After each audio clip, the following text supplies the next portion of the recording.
Now here we are again as a wood chip in the garden update. As I've been going through a little bit of this series, I've been showing you my journey in this really terrible area and this really rocky, basically concrete floor, and transforming that as cheap as I can into our garden. As you can see, there's a lot of gardening happening here. To catch some of you up to speed, for those of you who haven't been here before, this garden, like you just heard me say, was non-existent. This entire floor was just bedrock on the ground, rockiness, not even like rock. I'm talking like literally bedrock. I can't even put a T-post in the ground. That's how bad it is. So one year we used only wood chips because I've heard so many good things about the wood chip method. And then inside of that, through guidance, we put mushroom compost or compost. We would dig holes, put the plant inside of there, big enough for the root ball to grow, and there just wasn't good success out of that. So we needed something better the next year, and which led us to where we're at today. Now, I'm not against wood chips as we're going through this because look, see that right there? That's tons of wood chips, tons of wood chips. And I've got tons of wood chips throughout the property because I see a huge benefit in them. Where I'm standing currently, literally right now, this was all rock. And if you can see, look at this. This is good. This is good grass that's been growing here. But I didn't see great success doing that in the garden beds. There is one great way that I used it for, and I'm going to show that to you in a little bit. But I also want to show you, through an update, kind of the garden at its current position, current state. You're going to have to bear with me a little bit on this one because, well, we just had a baby, and it kind of really set us back in all gardening stuff related, having to do with weeding and just tending to everything. We got a huge harvest, way bigger than I ever expected, based off of the new method, which I did cover in the last video, but for all of you who are here, I will show you again what I did. But first, let me show you my peppers. My peppers are doing awesome. I barely have to water them because of the wood chip method that's on the side. So we got mostly wood chips growing here on the side. You could still see grass does grow in it still. Like, this is somewhat of an issue, but it does show the power that wood chips can have. This was a huge bed of wood chips, and that was pretty much it. And then here's a path, a big path, so I could drive through it. You can see how much wood chips are just holding back, keeping moisture. It hasn't rained in like 2 weeks. I haven't watered any of this, and it's still doing decent. It does need to be watered, but decent. Now, as we look here, I believe, honestly, this is from a fungus and not from lack of watering, because everything else is doing fine. But if we dig in here, through some of the wood chips, you can see dirt. Because we put dirt, mushroom compost, and chicken litter all inside of these beds. Now, if you're interested in this at all, I really did do a breakdown of what I did to change these beds. I showed it and I showed the process.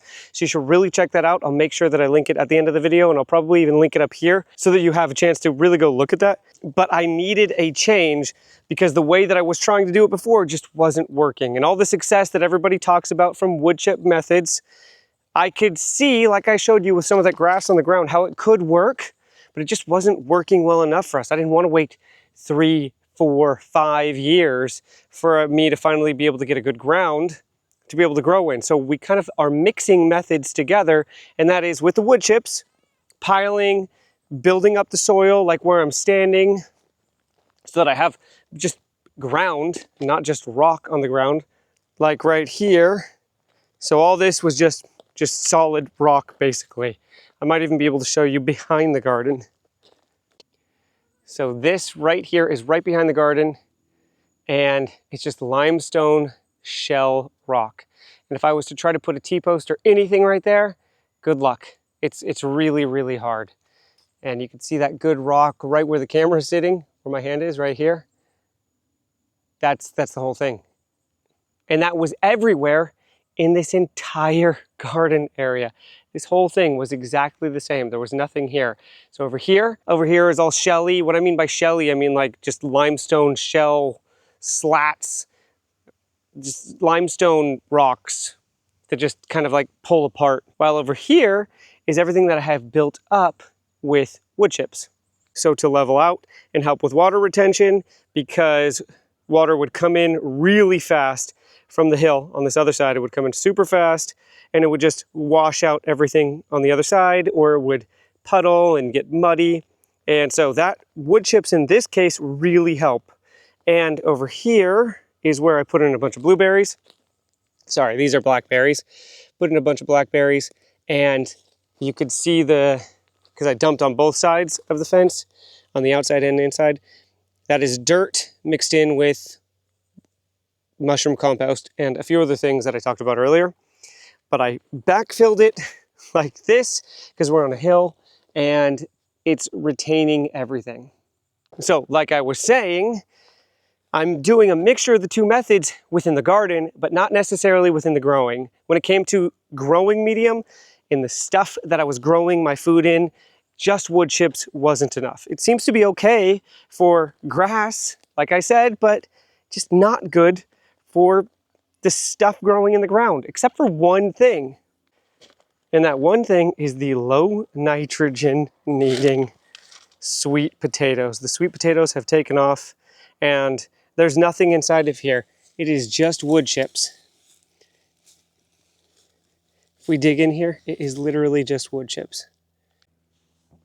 Now I'm gonna know my yield better in just a few days. I think September 15th is the day that we have marked to pull everything up, or at least that's the day that we can pull everything up. But I'm gonna show you what I found, because they did grow a lot and to pretty big size. Let me show you.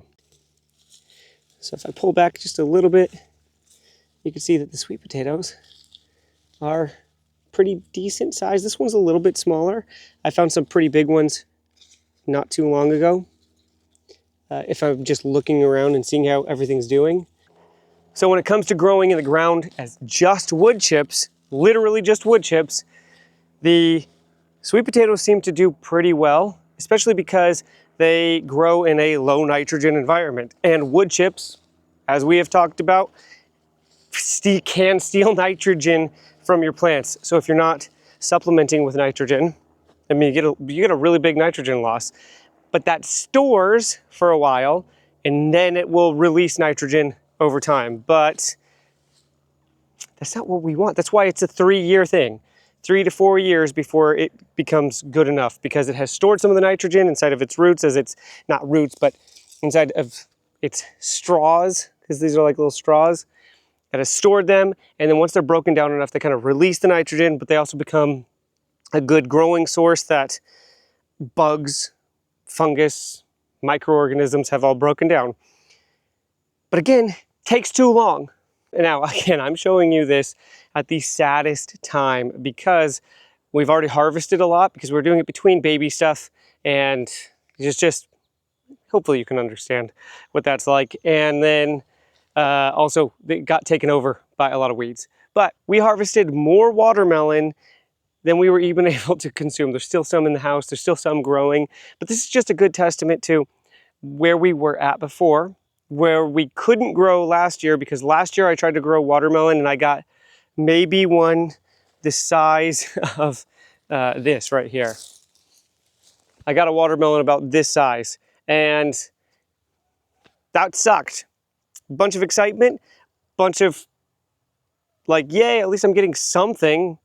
But they were tiny. They were terrible, not even worth eating. But now, like, I don't even know, I didn't even count. There were just too many watermelon. But I did that not within the wood chip method, because the wood chip method last year just totally sucked and it didn't give us anything.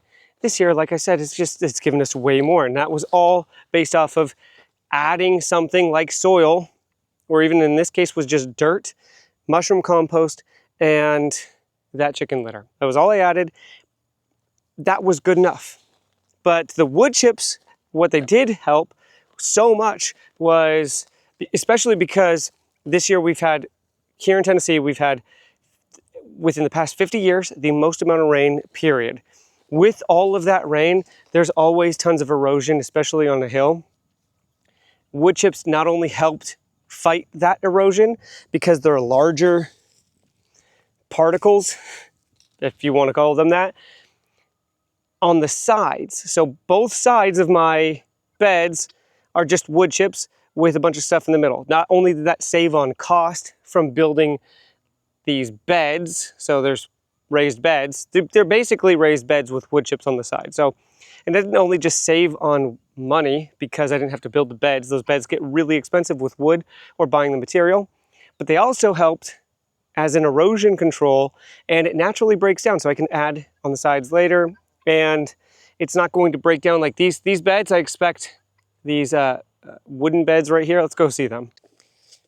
These wooden beds are just going to be gone in no time, probably a few more years, and they're just gone. See this is already coming apart. I've had the few things over here, but I won't have this problem with wood chips, and that's something I really like about wood chips. So look how bad this is. A row. Look how bad these are. We weeded so much this year. Things grow now and they're working, but especially with everything going on, it's been way too much to keep up with because this has been tended to so much. And within 2 weeks, because I live in Tennessee and there's a lot of rain and there's a lot of sun at the same time, things grow fast. But what I'm here to show you right here is that in the wood chips, I inoculated with mushrooms. So that's another really great thing about the wood chips as the side bed, is that I can inoculate them with the mushrooms. So the mushrooms will go and help break down this side bedding over time. But also it's another spot for me to grow. Let me fix this. That's a little better. But this is another spot for me to grow something in. So it's not just the fruit that I'm growing or vegetables. I can actually grow mushrooms just in the side bed of the thing holding up my rows. That's another great benefit to doing the wood chips. Now here we are in another spot, and this does not look as sad as everything else over there because this has been doing amazing. This is artichoke. Asparagus. Artichoke. I'm not growing any artichoke.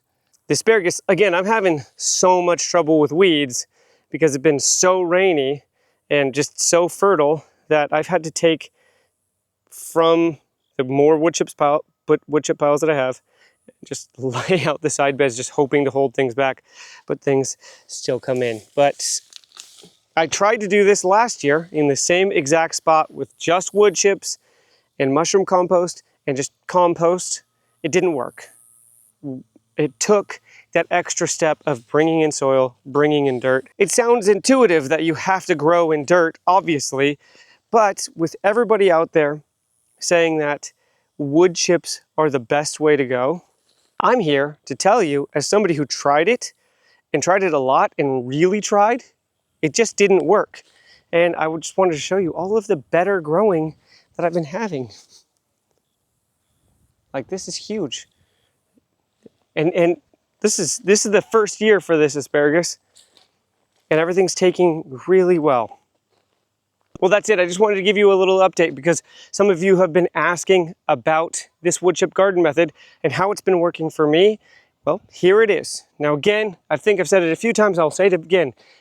If this is what you want to do, it's going to take you a long time. If you just want to do wood chips, I don't think that's the way to go if you just want to get growing now, especially because if you want to become good at something, it takes multiple tries to do it.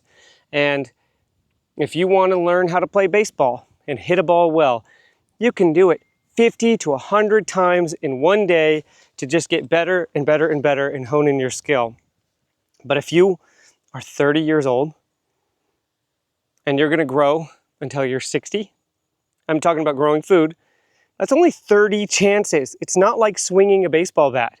The longer it takes for you to get started, the longer it takes for you to start growing, the longer you're going to be pushed back to know what to do and understand growing your food, growing your garden. I think we should all jump in as soon as possible.